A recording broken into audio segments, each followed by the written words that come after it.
আজকে কি পরীক্ষা? আজি কি পরীক্ষা আছে রে? মনে তো আসে না নাই। আজি ইংলিশ পরীক্ষা আছে। কি নাম? ফাটাই দি মাঝে ইংলিশ আছে নাকি? আছে তো। এই ইংলিশটা বানাম করছে দেখি। ইংলিশ পরীক্ষা দিবা কথা চাস, ইংলিশ বানাম কর। কি ইংলিশ বানাম করবা লাগে নিখে? হ্যাঁ, ইংলিশ বানাম কর। র এটা বাংলাতে বানাম করলে হবে না নাই।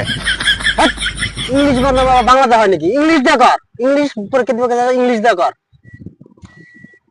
বাংলা না হবো না, ইংলিশ বানাম করবা লাগে তো। लेकिन एक second U U V W Z English কইছে না নাই বন্ধু? এক থাকি বানাম। আল্লাহ, ইংলিশ বানাম ওটা হয় নাকি? হ্যাঁ, ঠিক আছে পরীক্ষা দিবা কথা সেটা ইংলিশ বানাম কর। শুনো আমার দলে কামলা দিস, মানে পরীক্ষা দিব। কি বুঝি না ভাই, আমি আমি মাস্টার উপরে আমি মাস্টার হবি, তুই এইভাবে করে ঠিক আছে। মাস্টার হবি। যা, আমার ফলে করিস গিল্ডে কাম করবি, চল। আমি চাকরি লাগবো না। চাকরি পাবো না, আমি আমার পড়া ভালো আছে আমার লাগ